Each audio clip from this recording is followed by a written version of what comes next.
going to start, and students will join or will miss this wonderful opportunity. So Professor Robert Fatton is a Julia Hooper Professor of Government and Foreign Affairs in the Department of Politics at the University of Virginia. He recently served as Associate Dean of College for Graduate Studies. He also served as Chair of the Department of Politics from 1997 to 2002. I wonder which one is the most difficult. I'm not expecting a response, right? But two big hats, I have to say. He's the author of several books and a large number of scholarly articles. His publications include Black Consciousness in South Africa in 1986, The Making of a Liberal Democracy, Senegalese Passive Revolution, 1975 to 1985, and then I think 87 for the second edition, probably. I'll show you that. Predatory Rule, State and Civil Society in Africa in 92, Haiti's Predatory Republic, An Ending Transition to Democracy in 2002, and The Roots of Haitian Despotism in 2007. He's also co-editor with Rohey Ramazani of The Future of Liberal Democracy, Thomas Jefferson and the Contemporary World in 2004, and Religion, State and Society in 2009. Born and raised in Haiti, in Port-au-Prince, Haiti, Professor Fatton is now an American citizen, and he studied in the mid-70s in France, later earning a bachelor degree from Boston College, Indiana, and he holds a master and doctoral degree from the University of Notre Dame. He has been teaching at the University of Virginia since 1981. So please join me in welcoming Professor Fatton.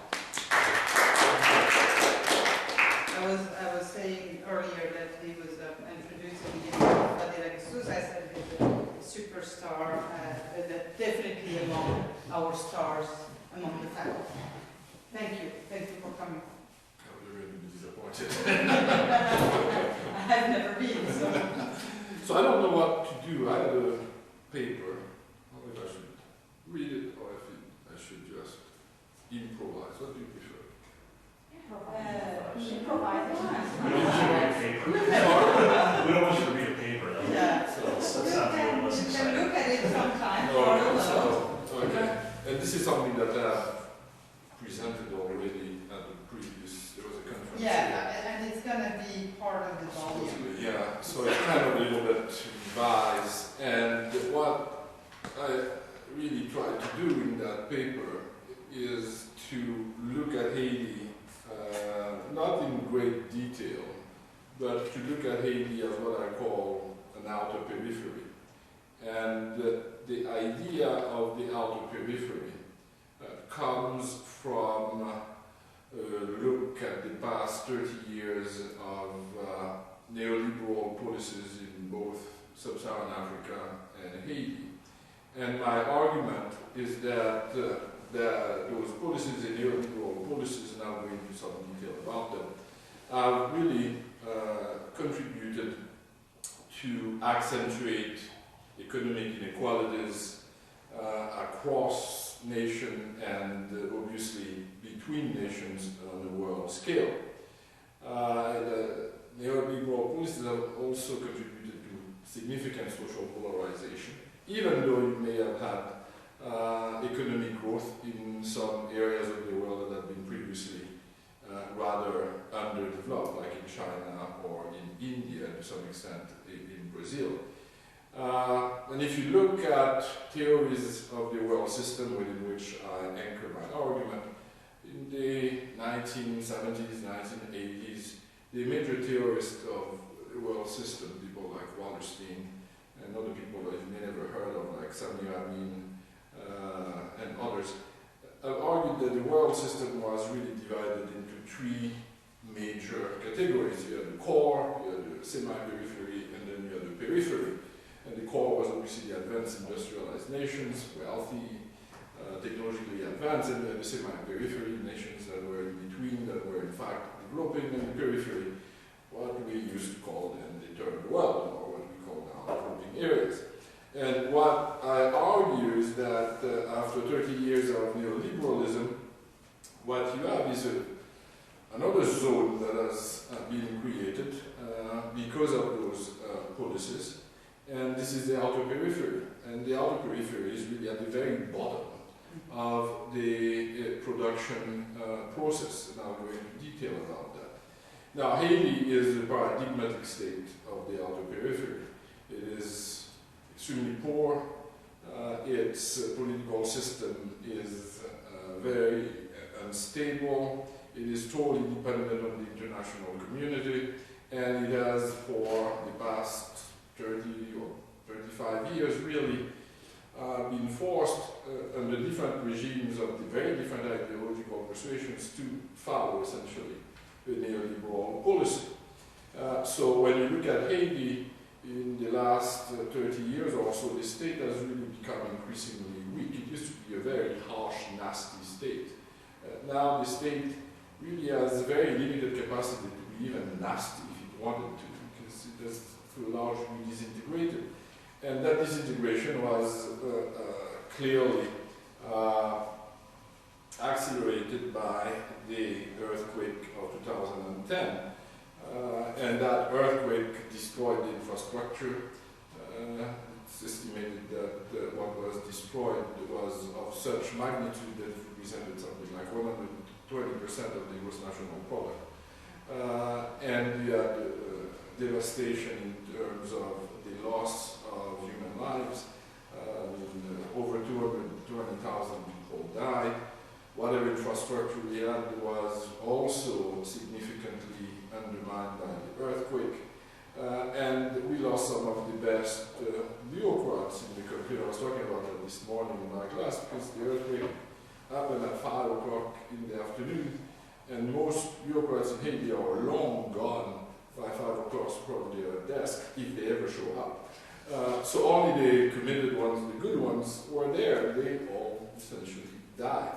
All of the ministries collapsed. The national palace was in complete disrepair. Now it's gone, it has been razed. So you had a massive destruction of the country. So Haiti is the paradigmatic, one of the paradigmatic outer peripheral states. And what I contend is that when you look at the world system, what you can see is that as a result of those neoliberal policies, we've had increasing inequalities, and we've had them also in Haiti. I'll give you just a few statistics to give you the magnitude of those inequalities. For instance, in 2007, the world's billionaires, that's about 946 individuals, were worth $3.5 trillion, and that is over 7% of the world's gross domestic product, while 2.4 billion people of low-income countries accounted for just $1.6 trillion, or barely 3.3% of the world's gross domestic product. So you have massive inequities. When you think about it, you have 946 individuals that have more than double the amount of money that 2.4 billion people have. So this is very clear. And obviously this creates problems. You can't have a world, in my view, that can be sustainable with those inequities. And the countries in the outer periphery are really at the very bottom of this. They suffer, as you know, from extremely high rates of unemployment.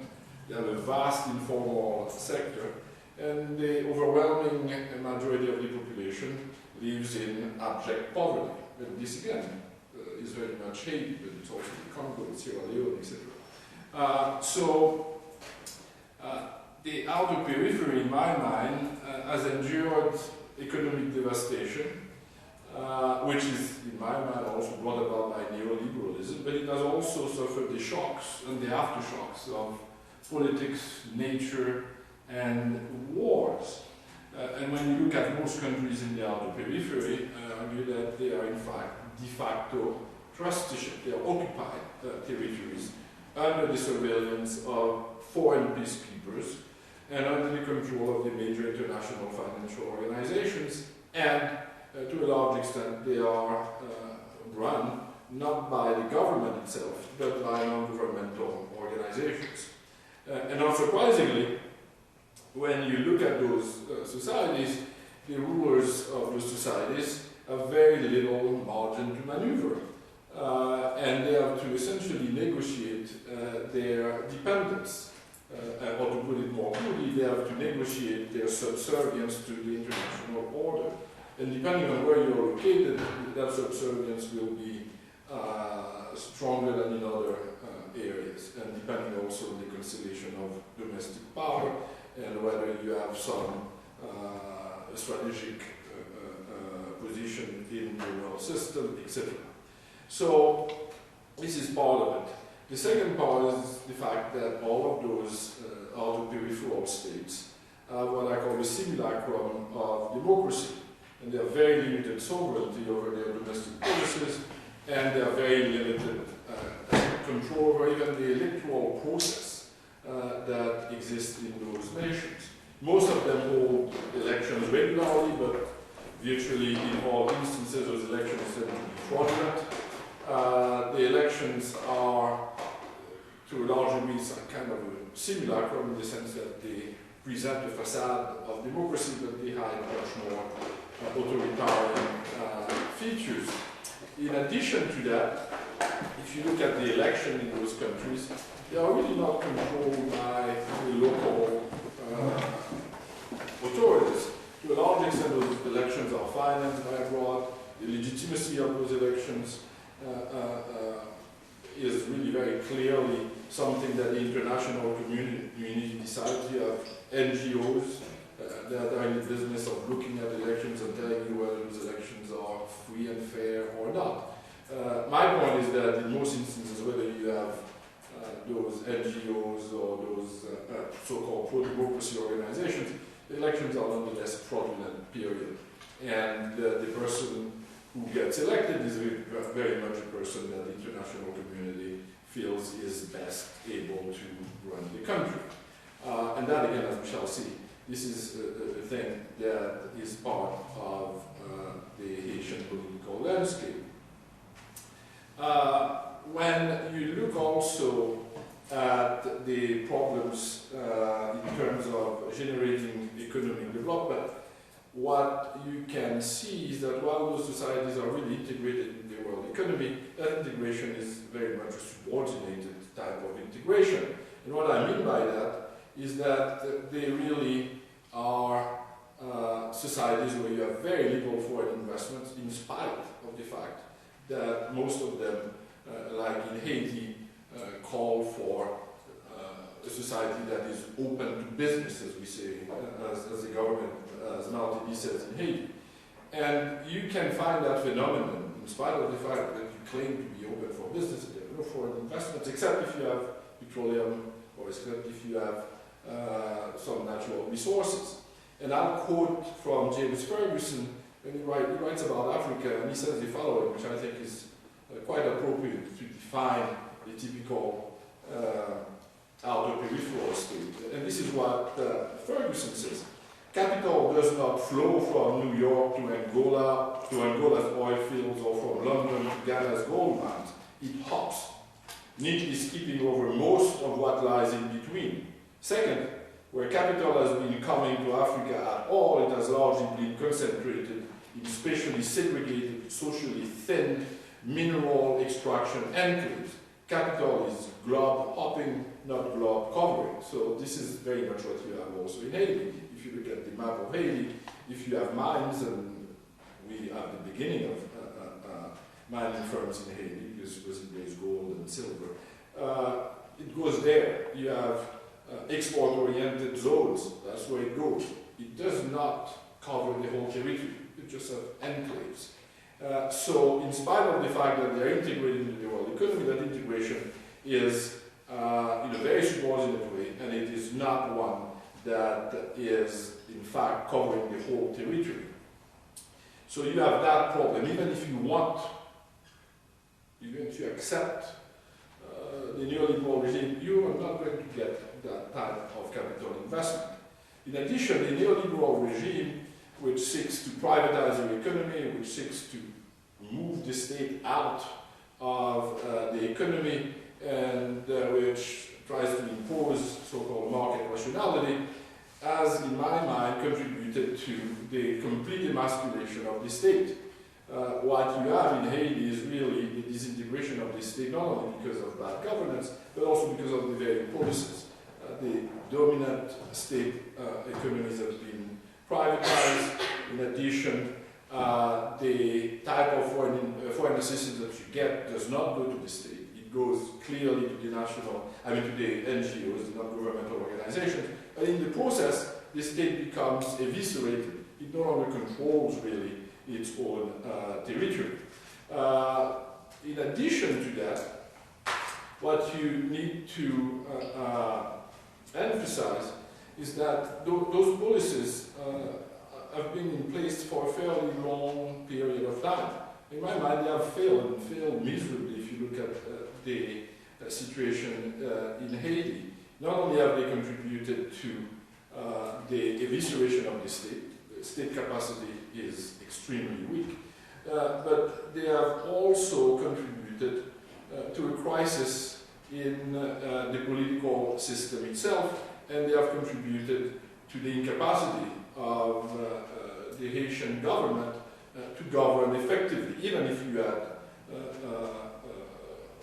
a competent and non-corrupt government. So the international community has to a large degree contributed to that emasculation of the Haitian state. And that in turn has contributed to political instability. It has contributed to the reckless intervention of the international community into Haiti. If you look at the past, the last 50 years or so in Haiti, every single major event in Haiti would have been, to a large degree, unthinkable without looking at the role of the international community.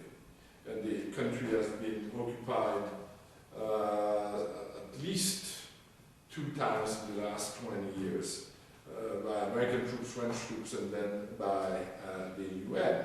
So you have policies that are clearly conducive to that kind of foreign interventions, to essentially takeovers by foreign powers of the political systems of those countries. And that has meant, paradoxically, that while many of those societies have supposedly democratized their relations, etc., that the sense of citizenship is not very strong. In other words, once you get the franchise, and you realize that it does not really give you much power, because most decisions are not made by the Haitian government. They are essentially decisions that are made above the Haitian government, and the Haitian government only consults, because they are so dependent on the major financial organization and the major powers. So you have a significant contradiction in the world system, because what you have is, on the one hand, a world system, liberalism, that claims that there is such a thing as human universalism, that there is equality, etc., etc.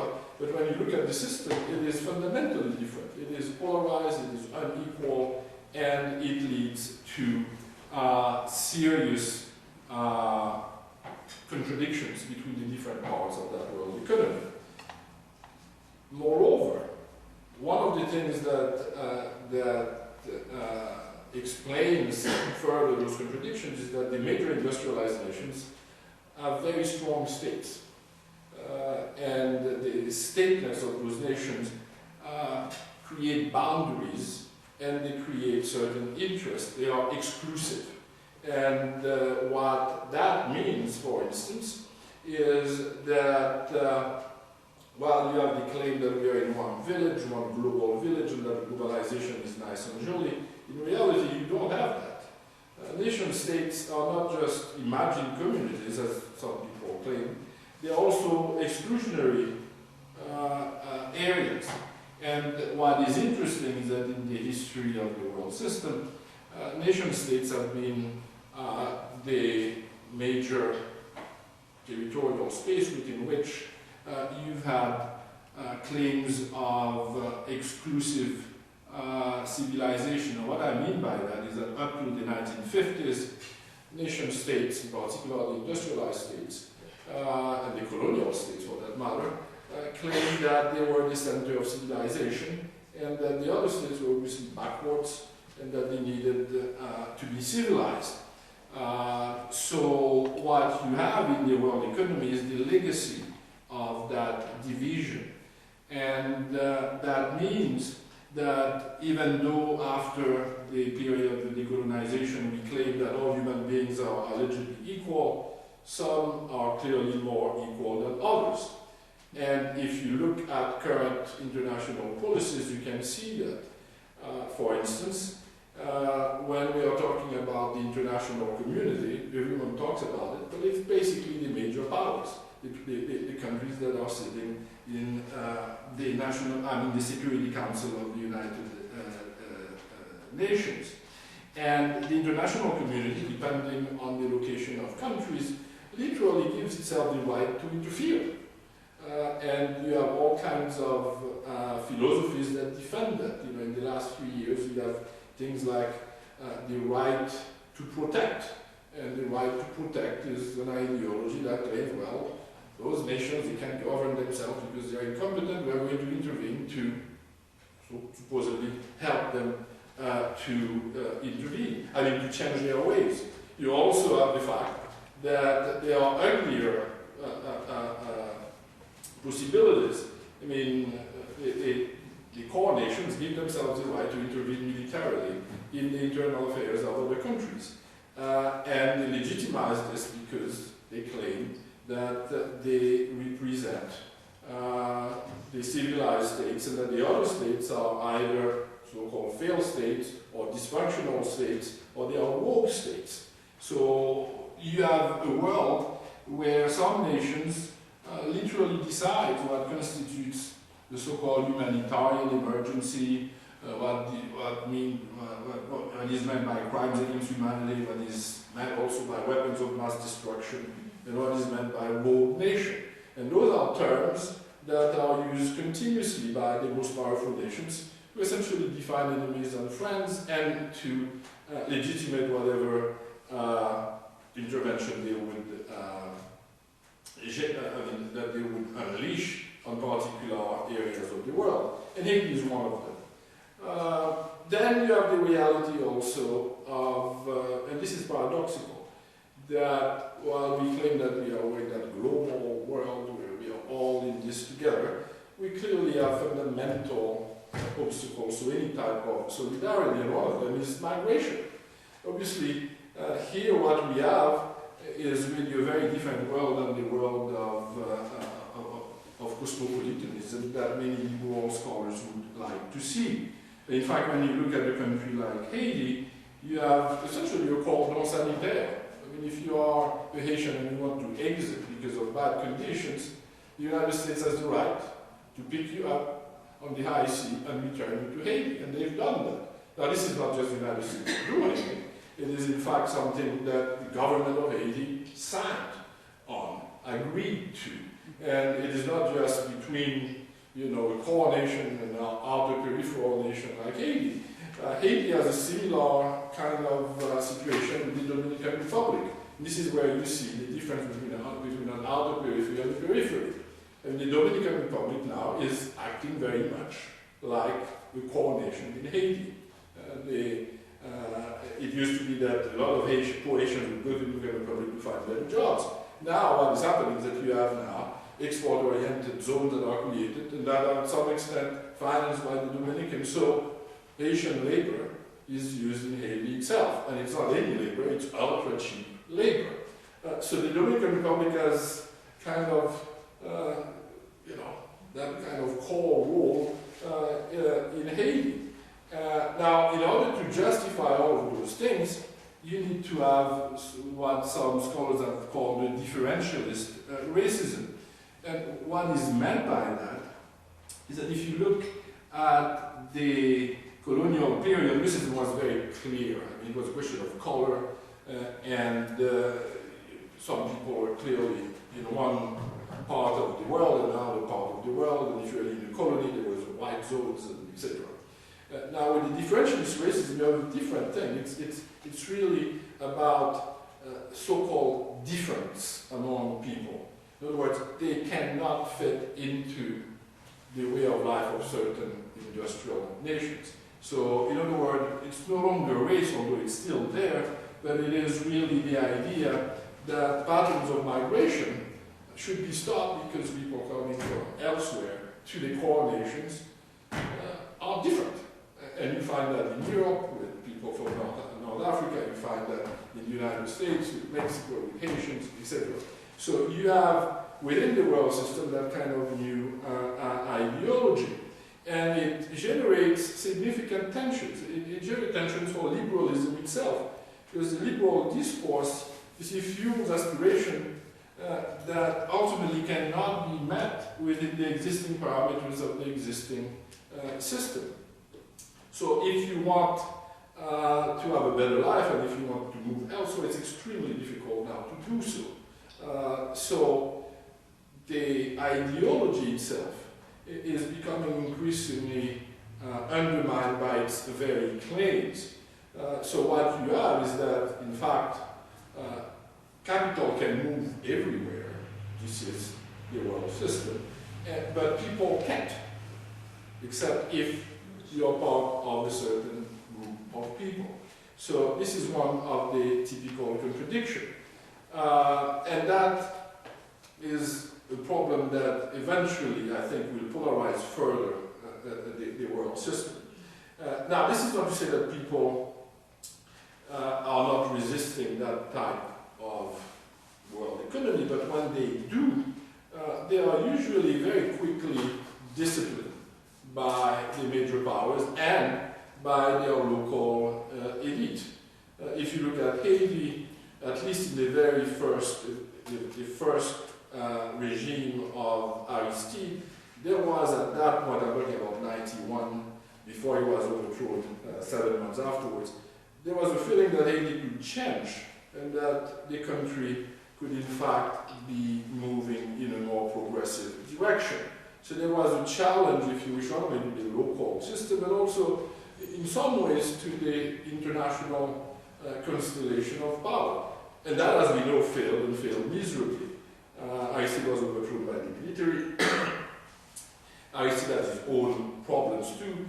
But the basic thing is that when Aristide returned in 1994 on the back of American marriage, which was a really peculiar thing, here you had someone from Theology of Liberation always talking about the evil empire, and here he was going back to Haiti with 20,000 Marines that had been signed, all of the documents that were necessary to make sure that Haiti would continue under his presidency the neoliberal path. Aristide comes back and he's really full of contradictions. And his regime deteriorated very quickly.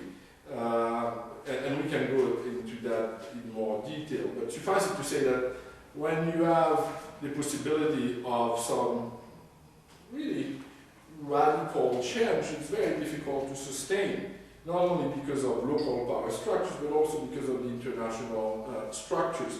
And also, finally, because it is very difficult to change and entrench structures of power and a certain culture that has generated certain habits that are conducive to the type of zero-sum politics that you have made in many of those outer peripheral states.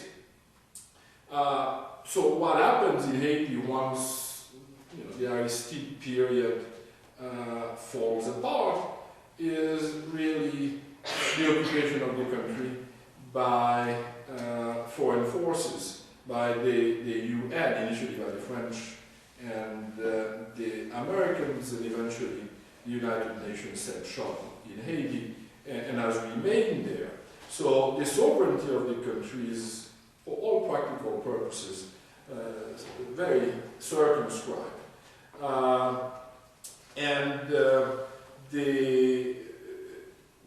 what happens to in that kind of politics is that the old reflexes resurface very quickly. And what I mean by that is that the traditions of the big man in politics, the tradition of the chef, is very quickly restored. Even under Aristide, in spite of his rhetoric, there was a reality that he saw himself as a messianic figure, very much like all of the previous presidents and leaders of Haiti. And that contributed to, paradoxically, the destruction of his whole popular movement, because there was only one person, and only one person could direct the movement. So that led to the failure, and really condensing things, to the maximum, to the failure of the Lavalas, which was the movement of Aristide. So when you look at those syndromes that you find in Haiti, you see that the country is, for all practical purposes, the trusteeship of the international community. The budget is, for all practical purposes, something that comes from without. Foreign assistance bypasses the state. If you look at the latest statistics, they are really rather striking. In terms of relief, something like $2 billion were given to Haiti, and only 1% of that money went to the government. And when you talk about reconstruction, something like a little bit over $5 billion were extended to Haiti. Only 9% of that money went to the government. The rest was channeled through the NGOs, which means that the government cannot run the country. So even if you have a government that would be committed to it, it has no capacity to do so. And to a large degree, the non-governmental organizations are more powerful than the government itself, in spite of the fact that they are completely disorganized. So there is no capacity to have a national plan. So the internal political dynamics in Haiti are not the only problem. One of the major problems is really the neoliberal order within which the country operates. And what is striking, at least in political science, is that the concept that is dominant is that nations like Haiti are supposedly failed states. And the notion of the failed state is to a large extent dependent on local domestic problems. So supposedly the local domestic problems generate the crisis, which in turn generate foreign intervention. When what I'm arguing is that, well, there is a problem domestically, but to a large degree, that problem cannot be understood without the massive foreign interferences in countries like Haiti. So you need to look, in fact, at the world system. You need to look in particular at, people don't like to talk about this, but this is an imperial system with very clear centers of power. And Haiti just finds itself in that system. And there is very little room to maneuver. And unless Haitians find a way to challenge that dominance, it's very unlikely that you are going to get any type of new society or any type of greater equity between Haitians. And Haiti will probably remain, if you don't have the defiance stand against that dominant order, you will remain a country that is mendicant of the international community, and that will continue to be totally dependent with a rather bleak future. Now, as I said, there is the possibility of a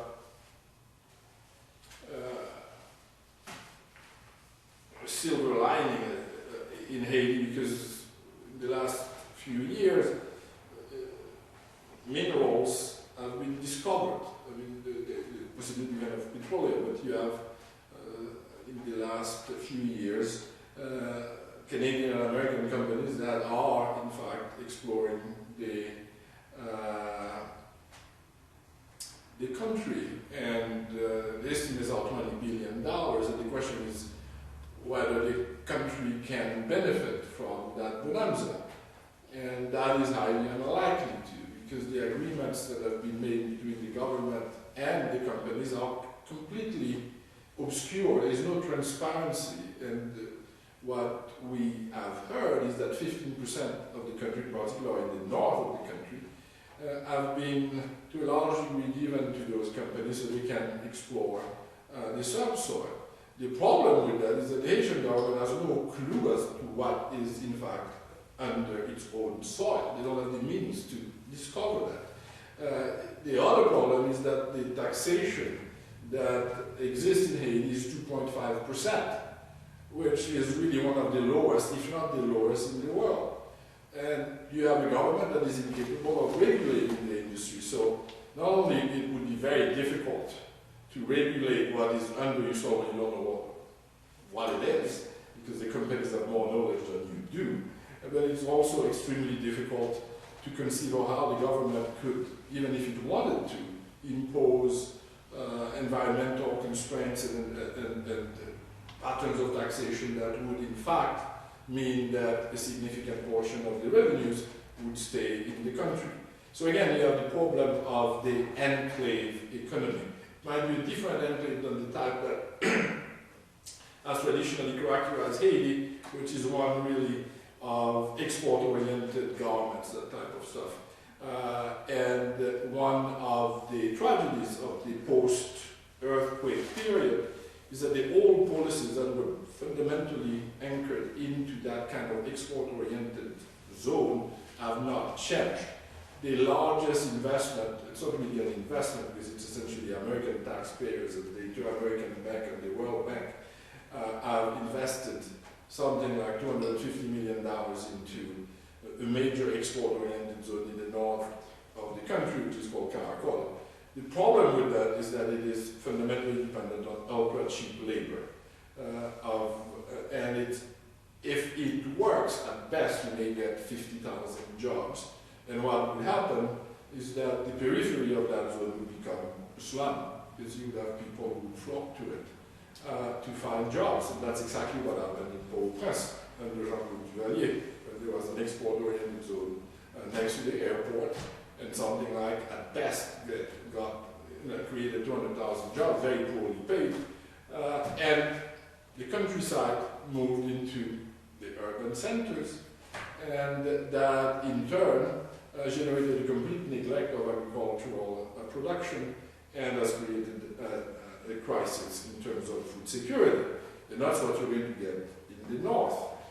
And what is even worse is that the site rate where the Caracol place has been established was the only site recognized prior to the establishment of Caracol as an environmentally protected zone. That is gone.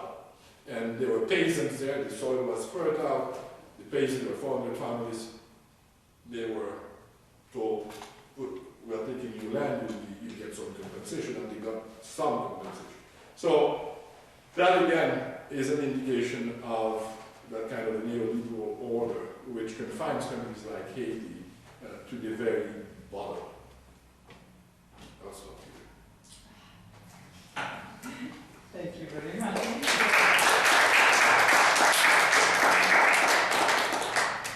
We all have tons of questions, starting by that type of interest.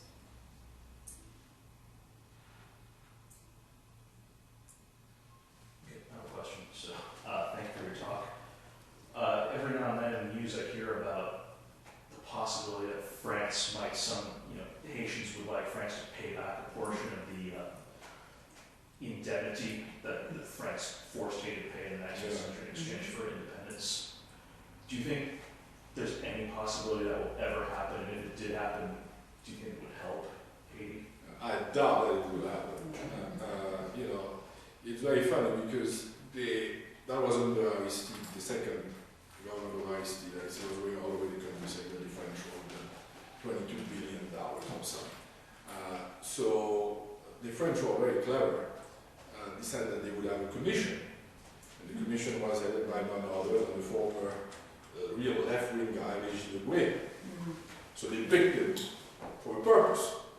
And Debray went out, the evils of slavery, blah, blah, blah, blah, blah, blah. But clearly we can't pay for it. We should invest in the country. And the most insulting thing of the report was that Debray said there should be, there is a Tour de France bicycle. So they had the audacity of putting that in the report, that Haiti should have a Tour d'Haïti that would bring tourists and money. And that was one way where the French could help. Obviously the report was just, but it's unlikely to happen. This is, even if you have a socialist government, it doesn't really matter. It's not going to be, it's not going to happen, period. Especially after the way Aristide did it. Aristide was in the face of the French, on purpose. There was one particular scene where, the ambassadors were seated and he was giving a speech and the French ambassadors asked a question about Aristide's regime that was violating certain rights and they were not prepared to compromise with the opposition. So Aristide went ballistic. I said, you have no business telling me anything about it. We're independent. You owe me $22 billion. Fix that first. And it's not surprising that the French, when Aristide fell the second time, were actually more supportive of removing Aristide than the Bush administration. I mean, de Villepin was then the foreign minister, had really an obsession with Aristide. And this is why when he left, they sent him to the Central African Republic. And I don't think that was the idea of the Americans, I think that was the idea of the French. They sent him to a government that they supported in the middle of nowhere. When Aristide got there, it's, what the hell am I? So the Americans negotiated for him with South Africa. But the French, especially, the right in France would not view that. And then there are also problems about it. I mean, let's assume that you get $20 billion that it would just come back as reparation or whatever. Because it's what would the government do with it? And if you have a government that is, even if it were a government that had goodwill, but it doesn't have the capacity to enact the very policies that it wants to enact because it has no state capacity. So how do you do that? So that would present a problem. It would be a welcome problem, obviously, but it would be a problem too. How do you effectively use such a large amount of money? Is the French rejection of that just set the fear that it set a precedent? Is it, because Haiti could make the case that what France forced upon Haiti was kind of unique. France did not, to my knowledge, force any of its other ex-colonies to pay that kind of indemnity in exchange. Yeah, but that leads to another question, and actually there's going to be a conference on that. What do you do about slavery, for instance? No, I'm talking about reparation. Yeah. Reparation. Yeah. This is the same idea. But it's also a problem because when you look at that, obviously there was the colonial power benefiting from that and slave owners benefiting from that. But there were certain groups locally that benefited from those very processes. So it's a complicated business, reparation, because some Haitian families did get money out of it by using the banks, etc. And other countries also benefited from it. I mean, Haiti was not just a French colony, but by the mid-1800 and late 1800, Haiti was really financially very connected to German families that had migrated. So it's a very complicated business. But I doubt that because all of the colonial powers would need to compensate for something. Yeah, but France, It's the worst of their memory. 1804, the independence of Haiti was when France was going to colonize Africa. What a bad example. So Republic of I think that President Chirac once said Haiti was not really a colony of France. Oh. And this, it's in the. That I didn't know. Yeah. Chirac had his own. And he said we have good relations with Haiti, but it has never been. It's just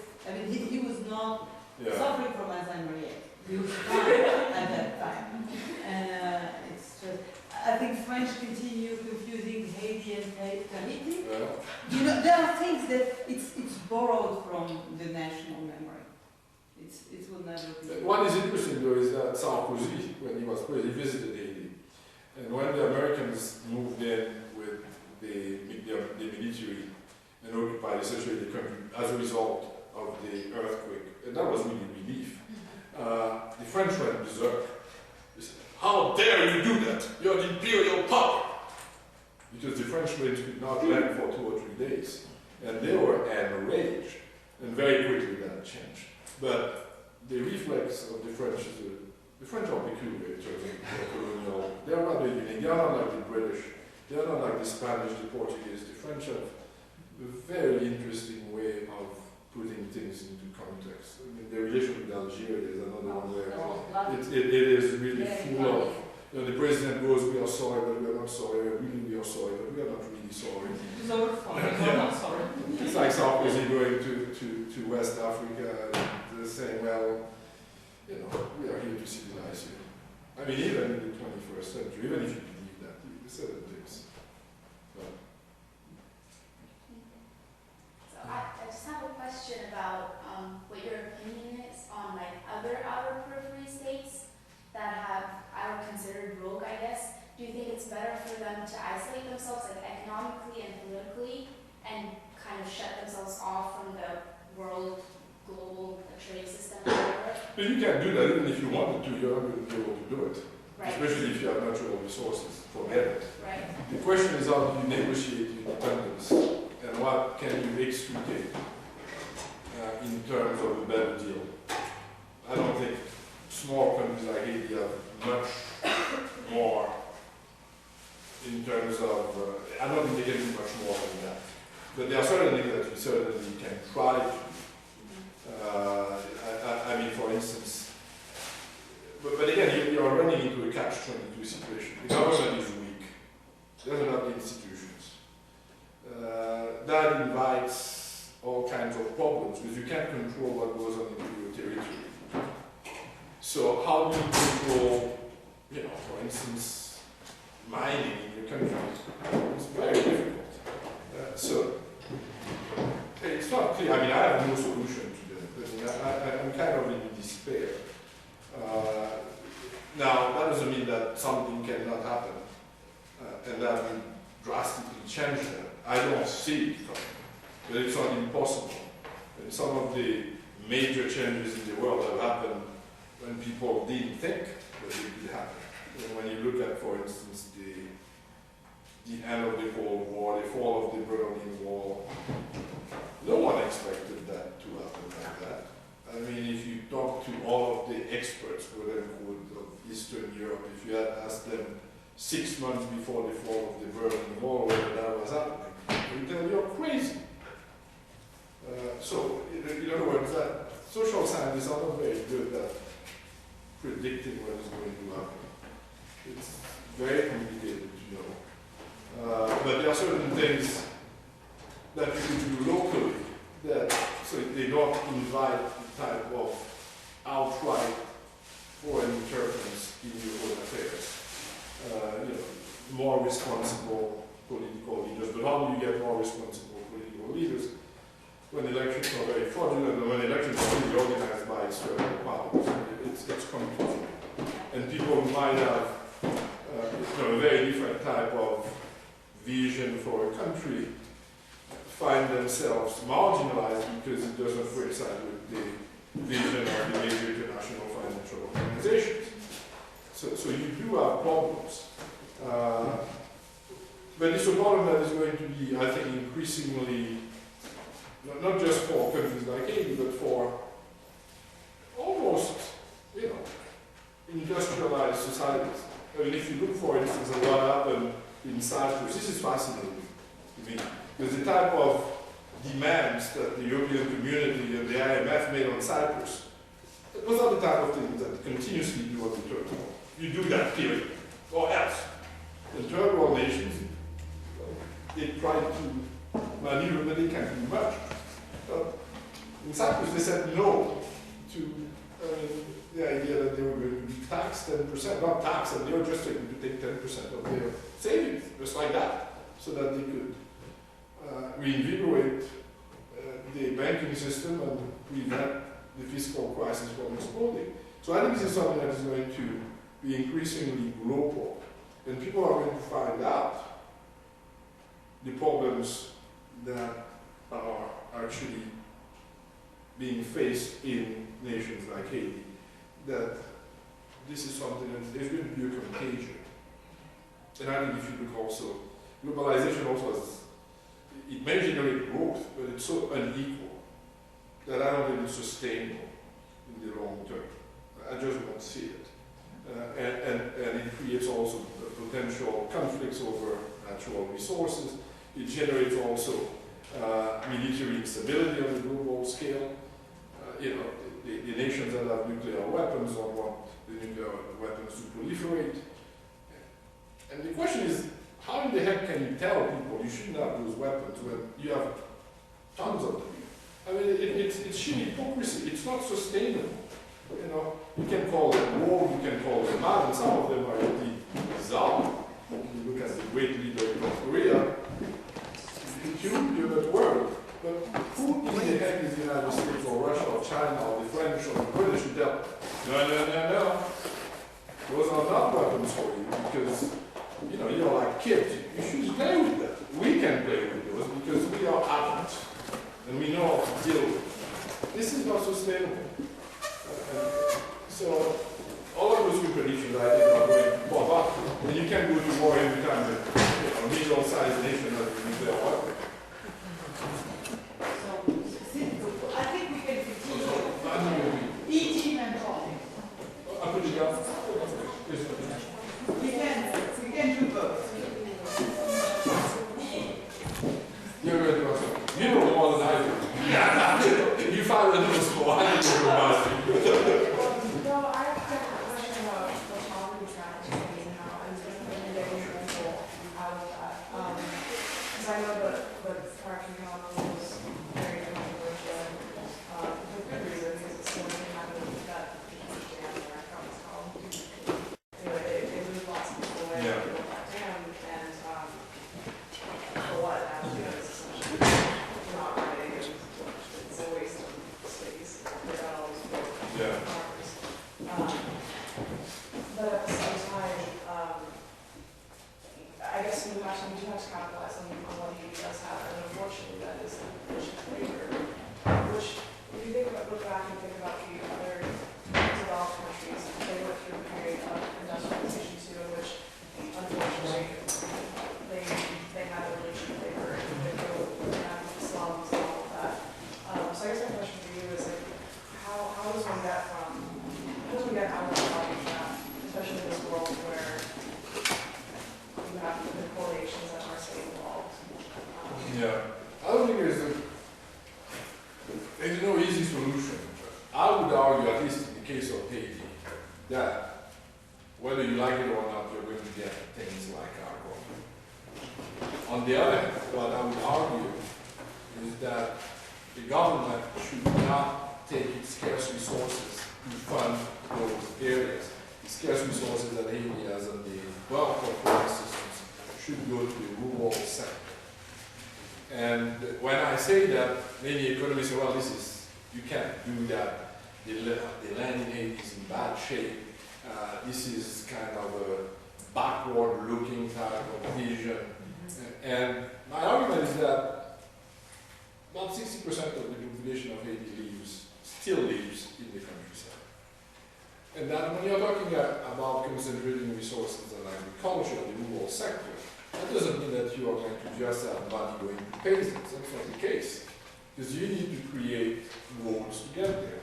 You need to create irrigation canals. That means that you need some industrial development in order to have that. You need to replant the country, which has been destroyed. You need to have seeds.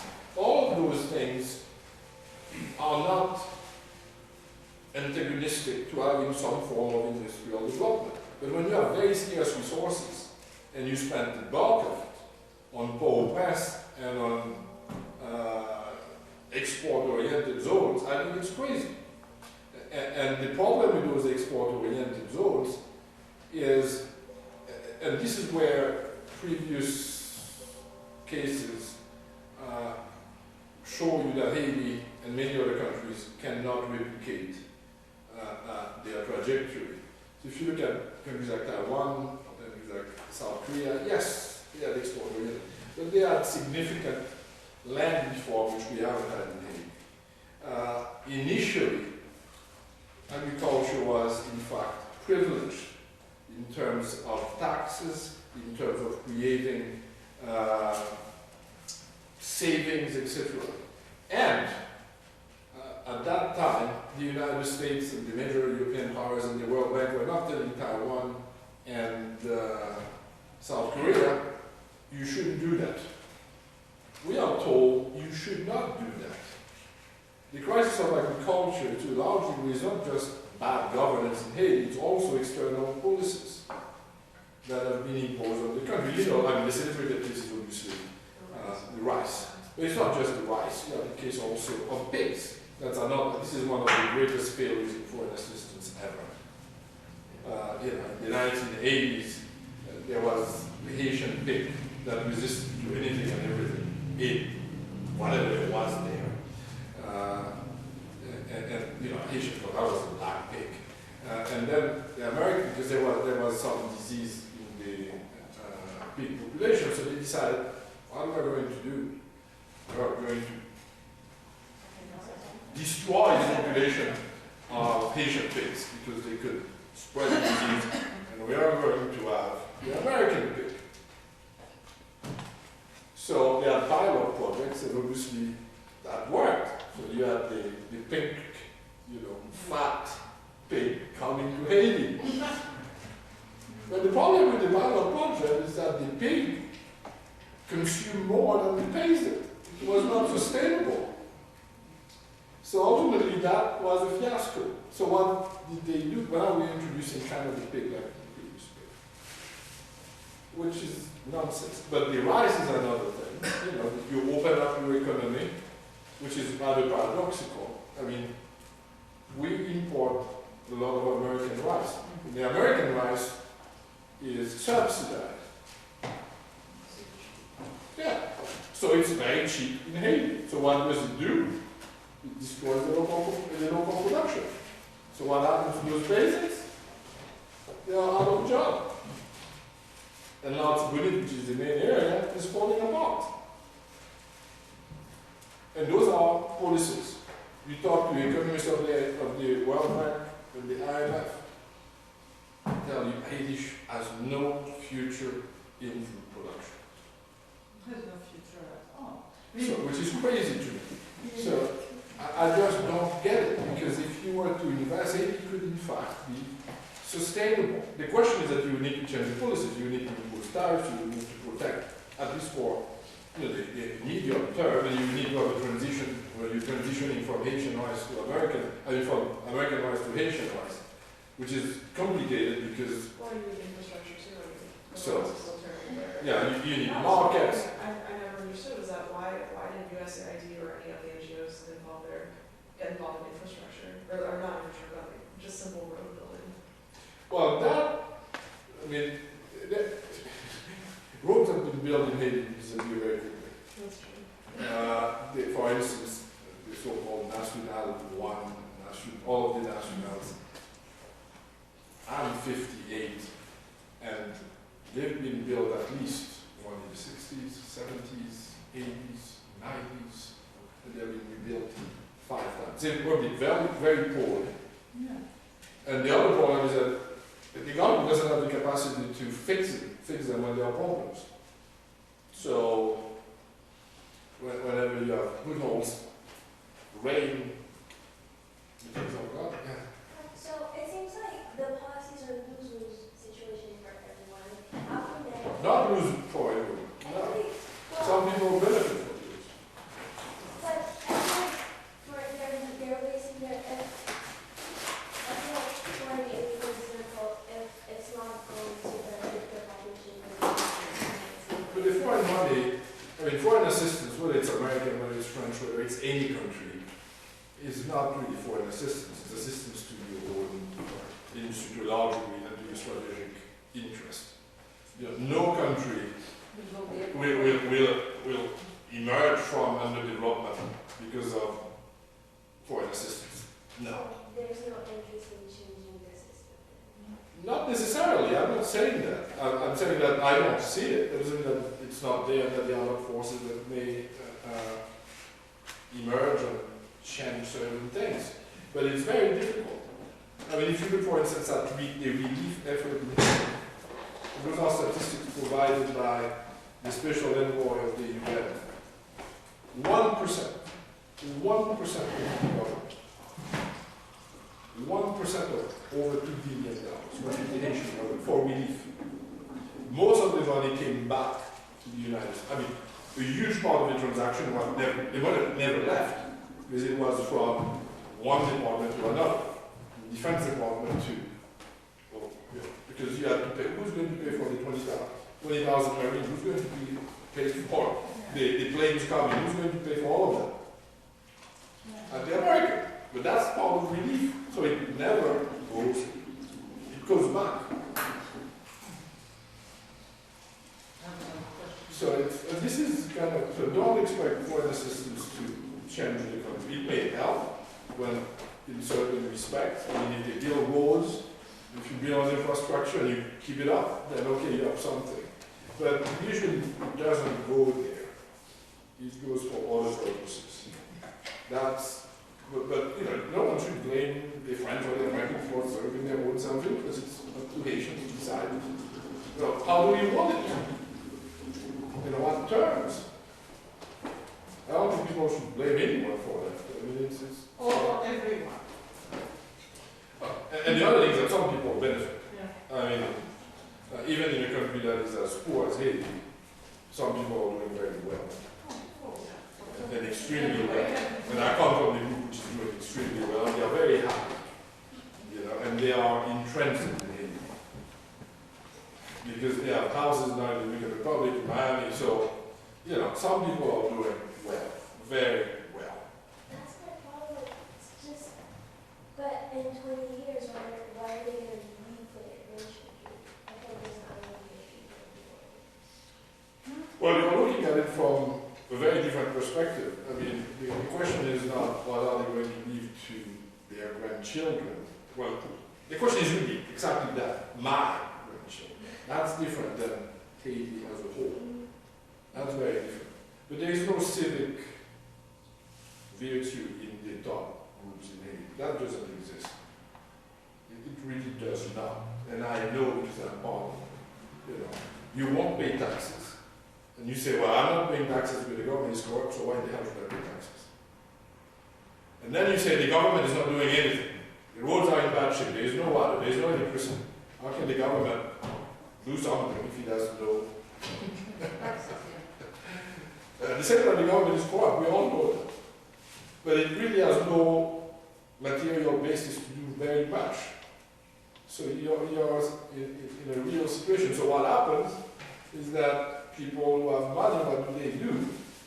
They privatize everything. So garbage, you have a truck that comes for people who can pay. Water, buy a truck of water. There's no you say, who cares?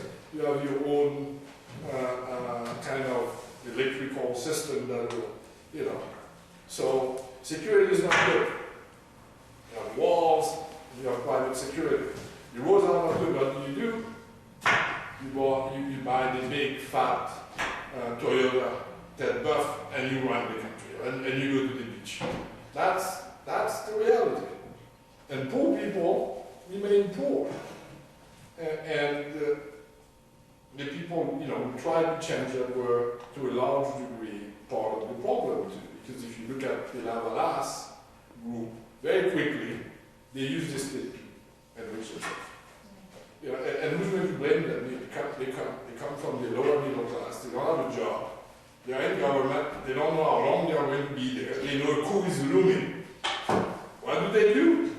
Fill the pocket. Exactly. Yeah. And then, so it's kind of a... We have the same problem in Morocco. Yeah, but it's not as extreme. Yeah, it's not. You know. Well, Well, it's the same syndrome. Yeah, I mean, but I'm going to step into very politically incorrectness.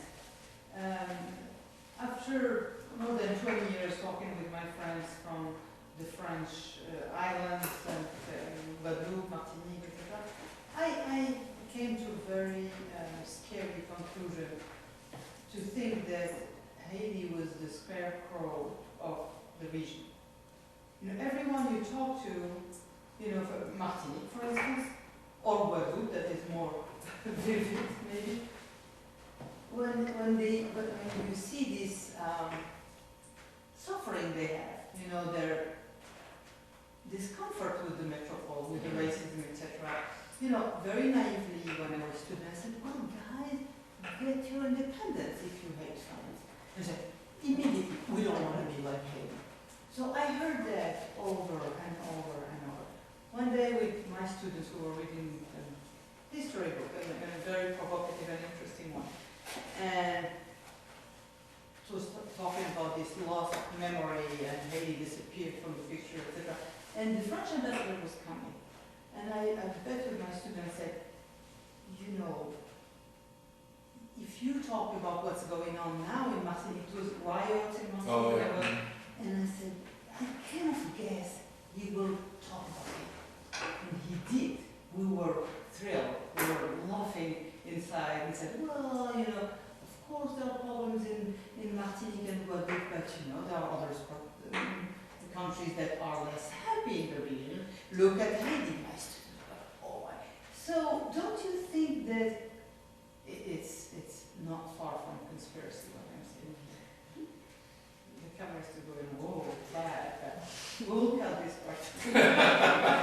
It was to keep Haiti in that shape so that we can. So, you know, it's not, it's, you know, it's also former colonies are not decolonized mentally. But it's sort of, I think somehow we're happy to have Haiti there. That may be the case. The but bad guy to not imitate. On the other hand, you know, if you look at Haitian history, the paradoxical thing is that Toussaint wanted an associated state. He didn't want independence. Yeah. He wanted actually the best of both worlds. He didn't want any French interference in Haiti. He wanted to be, as he called himself, the premier de nègre, you know, in Haiti. But he thought that if there was independence, a real rupture, they would create all kinds of problems, which inevitably occurred. But colonies are hammered to think that way. Well, it was more tactical because his understanding, and Haitians don't like to talk about that because it really is a problem in Haitian history. Toussaint was very clear that immediate independence could lead to the very problems that we have. You know, Haiti would be marginalized, would become a pariah state, and they would be stuck. So if you could keep some association while being completely autonomous from within, then you could navigate better. And Toussaint, most of the early leaders of Haiti understood very clearly that the problem for Haiti was how do you reactivate the economy in the existing world system.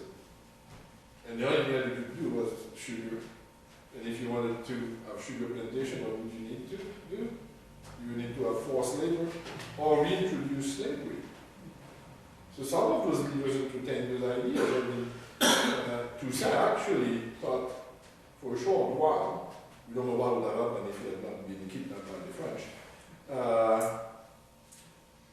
but maybe you could import some slaves. Haitians would be free, but they would be slaves, which is a paradox. But Toussaint was a paradox himself. Because Toussaint was a slave owner, then he was a slave owner, and a free man, and then the leader of what became eventually. So I think there are so many contradictions there, and it's difficult to tell. But Haiti serves a purpose to some extent, because you can indeed say to the Martinique, and you can say to the, well, look at this. And in Puerto Rico is the same thing too, you know. You want independence, you want to be like that. So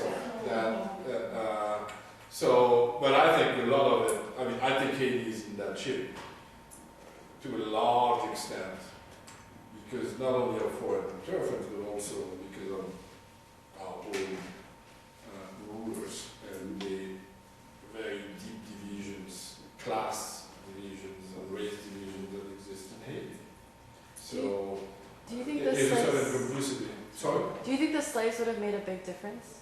So I can. Do you think if Toussaint actually had enforced the slavery in Haiti, it would make a Well, I don't know if he would have or if he could have, because all of the leaders established what they call a code agraire, so it's a rural code, which essentially compelled peasants to work for the state, but they never could implement that, because once you got your freedom, why they had to accept to be back, not necessarily in slavery, but in kind of a forced labor thing. So, and one of the things with slavery in Haiti at that time is that you could become a maroon. You could just exit the system. So it was impossible to implement. So even if Toussaint had been able to lead Haiti, it's difficult to tell what is clear is that when he was there, the economy was doing better. But on the other hand, it was certainly not a very democratic society. It was kind of an authoritarian government. I mean, the constitution of Toussaint was very authoritarian, like most Asian constitutions. You know, the leader claimed to be. So, but that's very much the colonial inheritance. So, but if you look at the constitution, I mean, the guy who became the leader, the first leader of Haiti, Dessalines, in his very first speech to Haitian, he said, "If you don't follow me, you're in deep trouble." That's the very first speech, the founding speech of the Republic. I am the state. That's essentially the line. And this is part of the authoritarian tradition of Haiti. And French were saying the same Yeah. thing at the same time. So there is very difficult to control that. You know, and most Asian leaders have a messianic vision of their leadership. But I mean, if you don't have any direction right now, isn't it better to have somebody who is totalitarian? Like, why doesn't that work? Ooh. I mean, We've had some of those, and it certainly didn't work. I mean, we've had Duvalier in particular, the father, who saw himself as, you know, inspired by, essentially, yeah, les ombres tutélaires, we call that, I mean, the beyond. This is true, you know, and if you were growing up in the 60s, you would have le catéchisme de Duvalier, which was essentially le père. Duvalier was le père de la nation, blah, blah, blah, blah, blah, blah, blah, blah, blah. So, and one of the interesting things when he died and his son was going to be president just before his death, there was a trinity, we call it the trinity, at least I call it the trinity. And it's a very famous picture, because you had Jean-Claude Duvalier sitting, and then the father here, and the mother here, and they were sitting like the trinity. And that was the poster, saying, this is the man who's going to lead Haiti. And that clearly was an allusion to, you know, the Trinity. There's no doubt about that. You know, the idea of a catechism. You know, again, and then he manipulated also voodoo for his own purposes. Yeah. Speaking of what do you think of like the new government? How do you think it will end up in the next elections? How do you think it will go? Oh my goodness. I mean, if you don't know anything about Martin, you should go to YouTube. You really should. You should see him prior to being president. When he was what we call President Copa, and he was a very famous, probably arguably the most popular musician in Haiti in the 90s. But he would, you know, moon the public. He would dress as a woman. I mean, he was really outrageous. It was, but his music was Haitian, and I love music. But he had no business being president. I mean, the guy has, this is really to me, an indication of how deep the crisis in Haiti, that of all the people, that's the guy who's president. I mean, it is really shocking. What do you think about the Prime Minister? Well, the Prime Minister is, he's an entrepreneur. He has a very, no one knows exactly his past in West Africa. Because he was in the foreign business, communication business. He's left a few enemies in Senegal and the Ivory Coast. He's energetic. He's very much like, they are friends. Martini and Lamotte are good friends. So this is, it's the other face, it's the more responsible face of Martini. The one who's not going to storm into the Prime Minister's office and start insulting you, which Martini did. The previous Prime Minister just stormed into it and insulted the Prime Minister, insulted in Pansy. There was a plot against his presidency. I still don't understand how Martini was elected. The election was a farce to me, but that, I think he really was elected by the very small number of people who voted. But I don't understand, except that, he managed to portray the Haitian political class as so corrupt, inept, incompetent, and that he was a new figure, and that he would run the country in a different way, that people bought into it. But I don't know what we're going to do about it. The question is what he's going to do. Like some people say he's not going to end his term, some people say he should end it. I hope he ends his term. The idea of having every 3 years a new president who's overthrown, I think is insane. Because they're not going to do. The crowd that is opposing him is no better than they are the same. They are very opportunistic. So I don't see much of the difference. Well, the problem that we have is that we were supposed to have elections for the Senate, but they can't agree, although apparently they've agreed today on the name of the members of the Electoral Council, because they couldn't agree on the new Electoral Council, the Parliament and the Executive. So if there is an election, the question is not the Electoral Council, is whether the elections are going to be well organized and whether people who lose are going to accept the results and whether people who win are going to try to win it all. Every time we have an election, we have a crisis in Haiti, before, during, and after. If you look at the election of Martini, there was before, during, and after. And the election of Martini was very peculiar then. There was an election in November, and he became president, 7 months afterwards almost. So, you're talking about a very long election, and changing the results in the middle of the process, and, the vote that was aborted after 5 hours, and you counted. It was good. And all of the candidates saying that the vote was not good, except the candidate who was number 2 initially, was the protege of the then president. And then the following day, they thought they were taught to decide, the election is fine after all. So you have a very high degree of opportunism. I just want the government ends its term, that there are more or less free elections. It's a good thing, even if the elections are a farce, to have them. Because that means that the president is not going to be staying there for eternity. That there are certain limits to what the president can do. So I think it's a good habit to have them out of what is no longer a national policy, out of whatever it is, after 5 years. But the country is in deep trouble.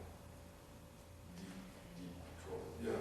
My question is regarding the construction of Haiti. So the state does not have the capabilities of rebuilding by itself, right? So which are the companies who are Haiti is contracting to, or they're not volunteer, they offer their Well, most of those companies actually come from abroad. Yeah, a lot I mean, Dominican, from the Dominican Republic involved in the rebuilding. and there's a lot of corruption there. How about the US? If I'm thinking about the US and French. Well, you have inevitably American companies and French companies doing business. But what is interesting in Haiti too is that Haitian government, and that's since the previous government, has a very good relation with Cuba and Venezuela, which is a paradox. And the Americans don't like that. But the Cubans provide the health care in the countryside. And the Venezuelan government provides cheap petroleum and provide a lot of financial assistance. Now, there have been scandals about that foreign assistance because Venezuela has given a lot of money without any control. Then you can imagine what must be happening to that money. So, but it's an interesting issue. I mean, when you look at Haiti, which is so dependent on the United States and the French, and when Chavez died, the president and the prime minister started crying to him. They dressed in red to go to Chavez and they looked at this, you know. Obviously, they don't give a damn about Chavez, but they need the petroleum. They need the financial assistance. So to some extent, they have an idea that they want to have more autonomy in doing what they are doing, but it's very difficult to sustain. But if the new government, whether it's the heirs of Chavez, Maduro, or the opposition that gets into power, I think it's going to be a problem for Haiti. Because in the short term, nothing may change, but I think in the medium term, the amount of money given to Haiti and the cheap petroleum, I don't think this is going to continue, which would be a major crisis for the country. So, that might be a point of where you can have instability, because those are critical for I was us. thinking maybe the French and the US government will be rushing to rebuild the country, to have contracts instead of. Huh?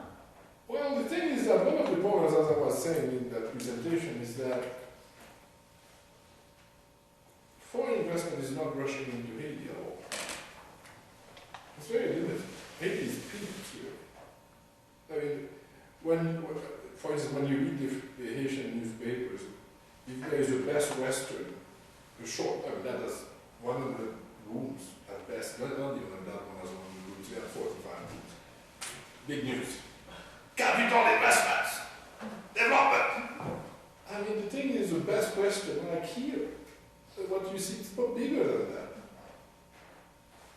This is not foreign investment, it's not going to change Haiti. And why would they build the hotels? Because there's a large NGO and foreign organizations that are in Haiti. Those are the people who are going to fill the hotels. It's not tourists. And when you think about it, Haiti is a beautiful country, but this country is disrepaired. If you want beautiful beaches, there are plenty of other islands where you go. And actually, Haitians of the upper class, where do they go? They don't go to the beaches. They don't go to the Dominican Republic. They're in Aruba, all of those resorts.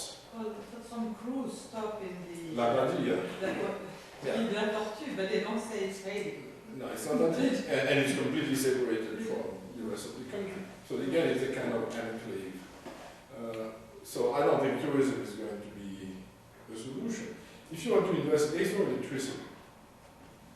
So if you want to set up shop, even a moderate and a small enterprise, you need electricity. It's basic. We don't have it. And we've been talking about building it. When Martinique came to power, it changed the president. They had 6 months everything.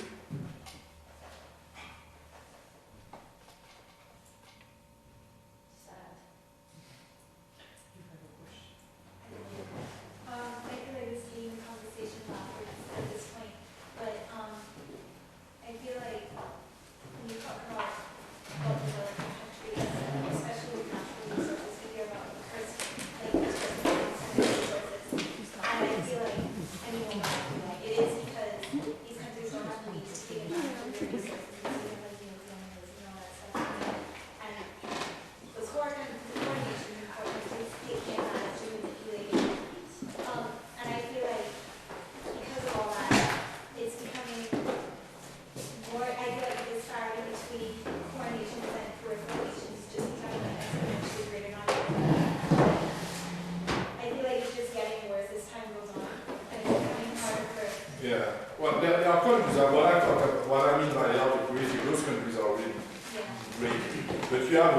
series of countries that are actually moving up. If you look at India, if you look at Brazil, those are countries that are moving out of what used to be called the semi-periphery core. Now, that doesn't mean that things have drastically changed, because my argument would be that once Brazil moves into the core position, it's going to be very much like the core nation. In fact, what is interesting is that the UN troops in Haiti are basically Brazilian-led troops, which is an interesting phenomenon. And that occurred under the left-wing government when Lula was president. And the left in Brazil has accused the Lula government of doing that to satisfy the Americans, because they're doing the job that the Americans don't want to do. And in return, supposedly they will get a seat at the national security, not national security, at the UN Security Council. So, there are nations that are moving up, but the countries like Haiti, I think, are deep.